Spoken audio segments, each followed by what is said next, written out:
What's up YouTube, Dell here from Zephyr, and today I am bringing you the second deck from the legendary Arc 5 decks, and this is going to be Lunalights. So massive shout out to Matt, who is the local Lunalight player that I've been able to chat with. Massive shout out to Marley as well. So Marley actually featured at UK Nats and was on feature and won. So it shows you the power of Lunalights. I believe Marley also, so Matt also topped that event, and then Marley won the local OTS as well with Lunalights, and the final was a Lunalight Mirror. So what I'm trying to say is, this is probably one of the best competitive decks you can get from the legendary, well, it's the best competitive deck you can get from the legendary Arc 5 decks, and then when you compare it with the legendary modern decks, it's on par, if not slightly exceeding the Mitsurugis right now. For the pure fact that going forward, it's in a good position. But the deck is still very, very easy to put together, direct out of the box. Very minimal investment and changes to this list as well. I'm going to show you the main deck, the extra deck, and the side deck as well, which kind of keeps it in a tidy £50 budget or a $50 budget, depending on how you purchase these. Now, what I mean by that is with the legendary Arc 5 decks, you can either purchase with 2 other friends and then each one chooses a deck, or you'd purchase one sealed set and go from there. And the best thing about it is you only really need one, and then the rest can be single pickups. So with all of that out of the way, please smash that like button, hit that notification bell, and subscribe so you don't miss out on any more upcoming content. So diving headfirst into the Lunalight cards themselves, you do get 3 of your best normal summon of the deck, being your Lunalight Gold Leo. This card's pretty nuts in what it does. So this card, if it is normal or special, lets you add a Lunalight monster from the deck to the hand except itself. Then you discard a card. Now, that might not seem that great with the discard or like your loss of advantage, but don't worry, it comes back to you very, very fast. So if a Lunalight monster is sent to your graveyard while this card is in the monster zone, even during damage step, target one of them and add it back to the hand. So just free add. Then we play 2 of the Lunalight Silver Hound. This might look a bit familiar as it did get a super rare upgrade in the most recent tournament pack. So if this card is sent to the graveyard by card effect, which is usually what you want to be doing with the back of Gold Leos, you add this and then you can discard it as well. You get to special summon a Lunalight monster from the deck except itself, but you cannot special summon from the extra deck except Lunalight monsters, which is fine, doesn't make any difference, while you control that face-up monster. So in addition to that is when a spell, trap card, or its effect is activated on the field, quick effect, you get to banish this card from the graveyard and a Lunalight fusion monster to negate the activation. You can only use each effect once per turn, but that's just a very nice insulation that a lot of people do forget about.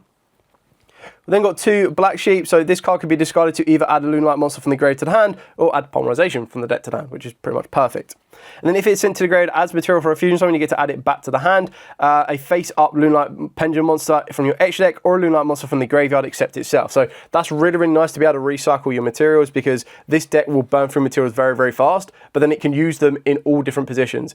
The Pendulum Scales can use the graveyard. Your certain card effects will allow you to use the graveyard. You can use your hand, you can use the field. It's just crazy. Then we've got 2 Kaleido Chick. Now, the good thing if you're trying to face this deck is that the effect doesn't trigger on summon, so you can interact with it, and usually what I would try to advise when you interact with it is return it to the hand, because this card's annoying as heck. It sends as cost a Lunalight monster from the deck or the extra deck. The only thing that will happen if you imperm this card or Veiler this card is it will still be able to send as cost, it just wouldn't get its name change. So the idea is that you can change its name, but the wild thing about this is that's just secondary. It's not even a primary option for this card. The idea is send as cost. That's all you need to do. Not a once per turn, which is mad, or like hard once per turn, which is mad. So send the Lunalight monster from the deck or extra deck to the graveyard. This name, the name of that monster is copied across to this card. If used as fusion material this turn. And then if this card is sent to graveyard by card effect, target a poly in your graveyard and add it back to the hand. Only use that effect once per turn. If this card is banished, you can activate this effect this turn. Your opponent cannot activate card effects during the battle phase, which is, again, pretty much mad when you're going to go to a Liga Dancer there, attack twice, it will push through for OTK. It means there's no battle fader coming. Got the 1 Yellow Martin. So again, this is another card that is really great in the graveyard, because if it's in the hand or graveyard, target a Lunalight card you control, except itself, return it to the hand, and if you do special summon it, but you banish it when it leaves the field. Now, if you use it as overlay material, which you usually will because it's a level 4, it doesn't get banished. It just goes back to the graveyard, which is nuts. If it's sent to graveyard by card effect, you get to add a Lunalight spell or trap from the deck to the hand. Only use each effect once per turn. As if I needed to explain the power of this deck also got second at Worlds last year, which is mad. Then for the Pendulum monsters, no, let's save the Pendulum monsters. Let's go with the Lunalight Emerald Bird. So on normal or special, you get to send a Lunalight card from the hand to the grave, and if you do, you draw a card. If it's sent to graveyard by card effect, target one of your level 4 or lower Lunalights that is banished or in the graveyard, except itself, and then add it, special summon it in defense, but negate its effects. So again, just regain your resource. Then we've got one of the brand new Lunalight Scarlet Tiger. I feel that 1 is actually more than enough, especially with testing this list that Matt sent across. So if you activate a Lunalight monster's effect, except during damage step, special on this card from the hand. Then if you activate the effect during your turn, during the turn that your opponent activated a card or effect, you get to add a polymerization from the deck or grave to the hand. If this card is disintegrated by card effect, you get to special on a Lunalight monster from the face-up extra deck or graveyard, except a level 5. But it cannot activate its effects. It's, again, absolutely fine. Then we play the one Lunalight Tiger and the one Lunalight Wolf. Both of these are mentally insane. So once per turn, target a Lunalight monster in your graveyard and special summon it, but it cannot attack, but you just get to special summon it back for free. Its monster effect is if this card on the field is destroyed by a battle or card effect, you get to target a Lunalight monster in your graveyard and special summon it. So if this gets Ghost Ogred while it's in the scale, it's still special summons. Crazy.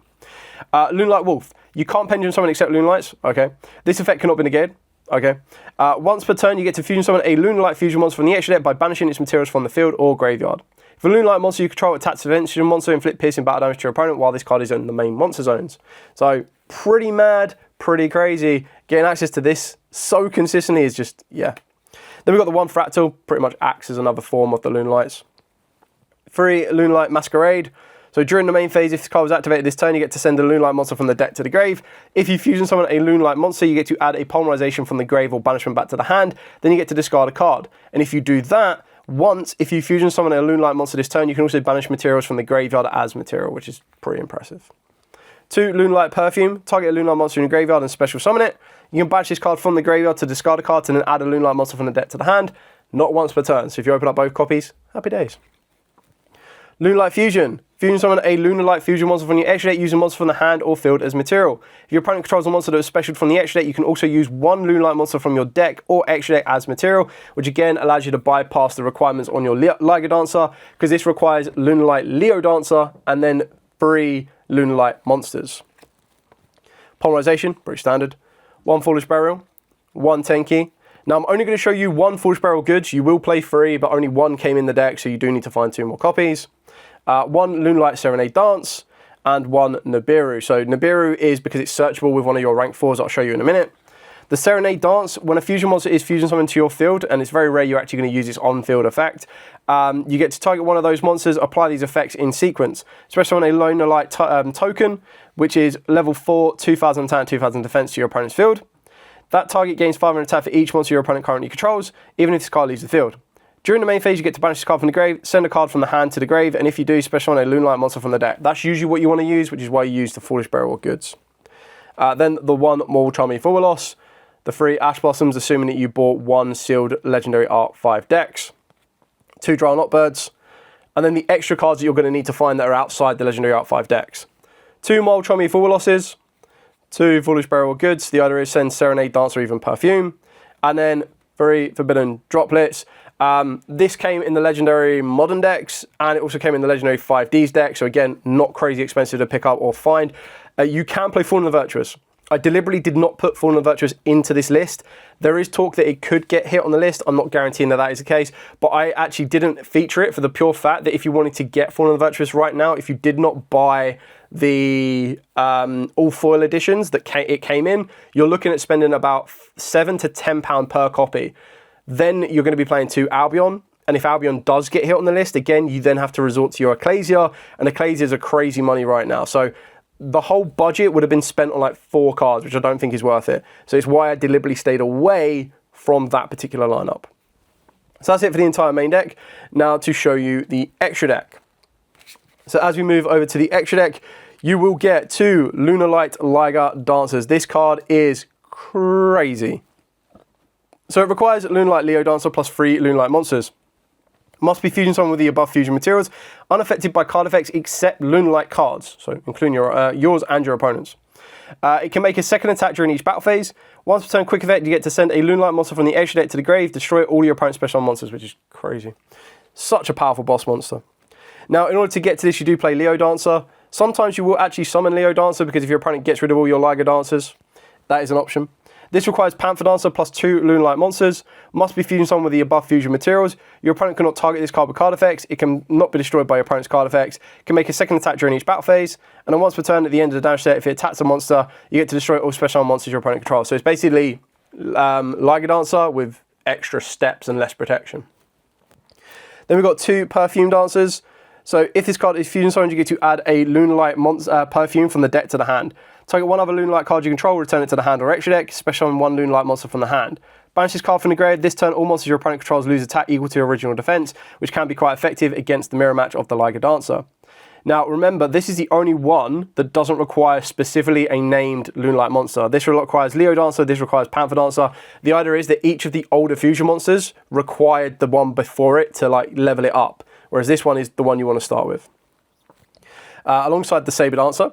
So Saber Dancer requires 3 Lunalight monsters, must be Fusion Summoned, gains 200 attack for each Beast Warrior monster that is banished from the grave. Opponent cannot target it with card effects. During your main phase, except the turn a card it was sent to the grave, you get to banish this card from the grave, target a fusion monster you control, and it gains 3,000 attack until the end of the turn. So that's how you can make your Liger Dancer like crazy strong. Then we do play the 1 Panther Dancer. So this one requires Cat Dancer. We're not going to be Fusion Summoning it. But the idea is, it must be Fusion Summoned with the above fusion materials. It can't be destroyed by opponent's card effects. Once per turn during the main phase 1, you get to activate this effect for the rest of the turn. The first time a monster you control will be destroyed by battle is not destroyed. Also, it can make a second attack during each battle phase. On all monsters your opponent controls twice each. If this card destroys an opponent's monster by battle, it gains 200 attack. The idea is that this is in here if you do need to make Leo Dancer, you can use this as the material. You send it with your Kaleido Chick, get it to the graveyard, Kaleido Trick comes Leo Dancer, Panther Dancer, and off you go. SP Little Knight, Cross Sheep, Brotherhood of the Fire-Fist Tiger King, Elder Entity or Outer Entity Nyala. The idea of the Nyala is that this card detaches an effect, so it will trigger off some of your card effects, which is really important. And then the additions that we're going to be adding to the deck is the 1 number 60 Dogares, the Gallant Granite, which searches out your Nibiru, and then Tornado Dragon, which can very easily become Baguska. It's, again, personal preference, which one you want to go for. I think this could be quite awkward in matchups with Mind Shuffle if they don't already get the Magician of Dark Chaos, Black Chaos to the field as well. So, entirely optional. Baguska is an option there. Baguska could be that rogue pick that gets put onto the list. I've tried to make it future-proof. Very, very cheap, very easy. It actually came as a common in the last modern decks as well. So, shouldn't be breaking the bank for any of this, really. So that's it for the entire main deck and the extra deck. Now to finally show you the side deck. So for the side deck, I've got 2 Lightning Storms. You can back these up with 2 evenly matches, and quite like I did with the Odd Eyes match, or the Odd Eyes build, I've gone with 2 Triple Tactic Thrust. Lightning Storms was a common in the Sky Striker decks. Triple Tactic Thrust was also the common in the Sky Striker decks. Evening Match is just a really good card, I think, in the Light and Darkness matchup.